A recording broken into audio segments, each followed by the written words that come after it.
5 August যে পরিণতি হয়েছিল সেই নূতন জামা পরা ফেসিবাদের একই পরিণতি হবে। বাংলাদেশ আমাদের সকলের জন্মভূমি, আর এই দেশে আমরা ফেসিবাদের ছায়াও দেখতে চাই না। ফেসিবাদ এখন যদি নূতন কোনো জামা পরে আমাদের সামনে আসে, 5 আগস্ট যে পরিণতি হয়েছিল সেই নূতন জামা পরা ফেসিবাদের একই পরিণতি হবে। বহু ত্যাগ এবং কোরবানির পর এই যে এখানে আপনারা যারা বসে আছেন, আমি বিশ্বাস করি তার কমপক্ষে 40 ভাগ মানুষ বিগত তিনটি নির্বাচনে আপনারা ভোট দিতে পারেন নাই, শুধু তা না, জীবনেও একবার ভোট দিতে পারেন নাই। এই ভোট যারা কেড়ে নিয়েছিল তাদের নাম হচ্ছে ভোট ডাকাত। আপনারা কি নতুন কোনো ভোট ডাকাত দেখতে চান?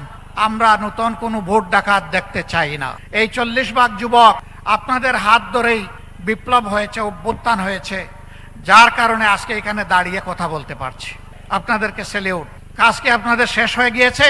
আপনারা যে দুঃশাসন আর দুর্নীতির বিরুদ্ধে, যে বৈষম্যের বিরুদ্ধে রাস্তায় নেমে স্লোগান দিয়েছিলেন, উই ওয়ান্ট জাস্টিস, সেই ন্যায় বিচার কায়েম না হওয়া পর্যন্ত আপনারা কি ঘরে ফিরে যাবেন?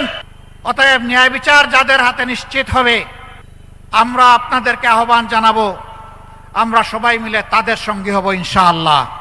যারা নিজেদের দলের লোকদেরকে চাঁদাবাজি, দখল বাণিজ্য, মামলাবাজি, দুর্নীতি, সন্ত্রাস, পাথর মেরে লোক হত্যা, গাড়ি চাপা দিয়ে লোক হত্যা, এগুলা থেকে নিজের কর্মীকে যারা বিরত রাখতে পারবে, আশা করি আগামীর বাংলাদেশ তারা জনগণকে উপহার দিতে পারবে।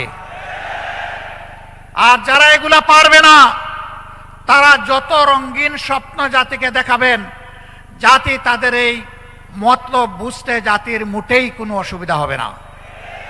প্রিয় ভাইয়েরা, আমি কারো সমালোচনার দিকে যেতে চাই না। কেন চাই না জানেন? আমি যখন ডান দিকে, বাম দিকে, সামনে পিছনে চোখ মেলে তাকাই, তখন অন্তত ছোট্ট একটা জায়গাতে গিয়ে শান্তি পাই, যে যারা ফেসিবাদ কায়েম করেছিল এবং তাদের যারা মূল দূষর ছিল, এখন তাদেরকে দেখতে পাই না। এখন আছেন তারা যারা ফেসিবাদের জাতাকলে পিষ্ট হয়েছিলেন।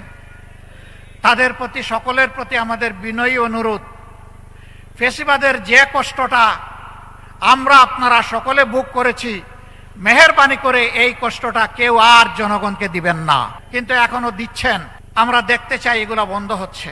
যদি বন্ধ না হয়, তাহলে আগামী 12 তারিখ জনগণ 2টা হা ভোট দিবে আর অনেকগুলা না ভোট দিবে ইনশাআল্লাহ।